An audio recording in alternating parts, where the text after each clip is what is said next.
Good morning, Nugget. Welcome to the A-10C conversion training course.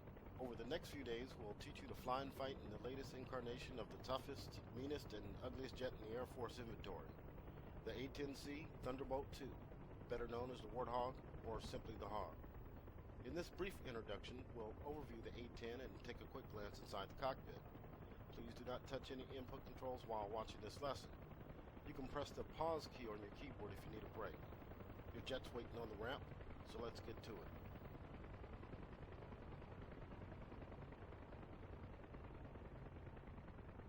The A-10C is the latest upgrade to the venerable A-10 Thunderbolt II close air support attack aircraft.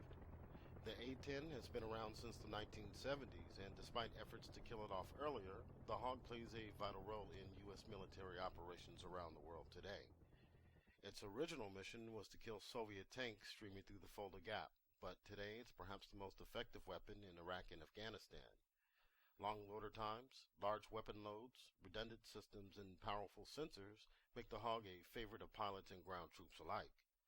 Let's take a look at some of the key features of the A-10C.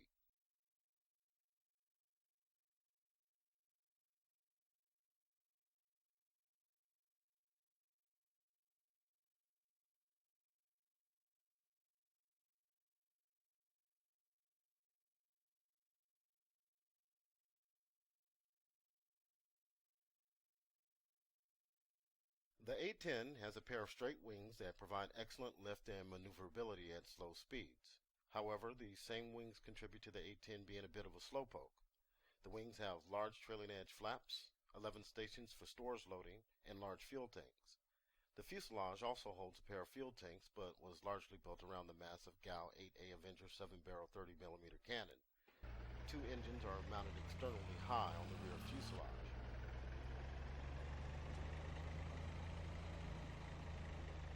Flight control is provided by large ailerons on the wings, twin elevators on the tailplane, and rudders on the vertical stabilizers. All these control surfaces have backup systems that keep the A-10 flying even after severe battle damage. The flight control system uses a combination of hydraulic and mechanical linkages run through the stability augmentation system that make the A-10 a very controllable and stable aircraft to handle.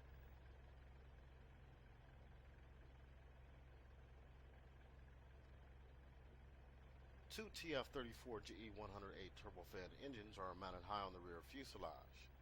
These engines are fuel efficient, durable, and can take a lot of damage. The unusual position masks the engines from enemy heat-seeking sensors, minimizes the risk of foreign object and battle damage to both engines, and makes them easier to service. The A-10 also has an auxiliary power unit that can be used to start the engines and run the electrical and hydraulic systems on the ground.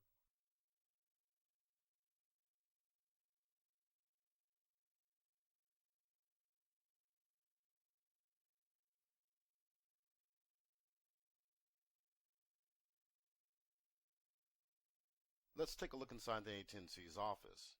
This has received quite a facelift since the A-10A.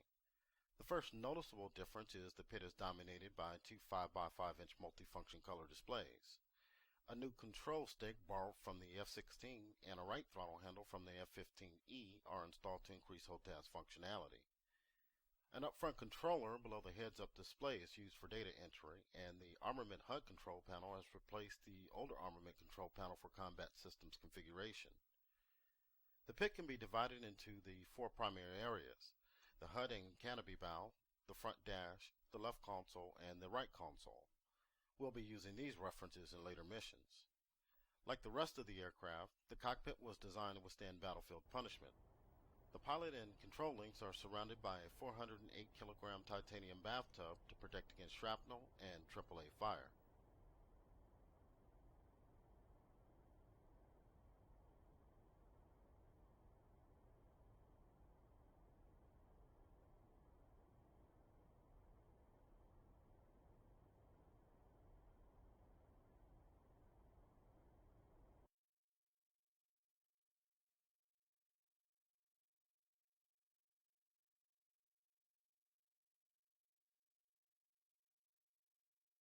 This concludes the overview of the A-10C.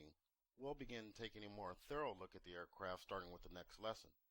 But now you've got a mandatory date with the Warthog flight manual, so get busy reading.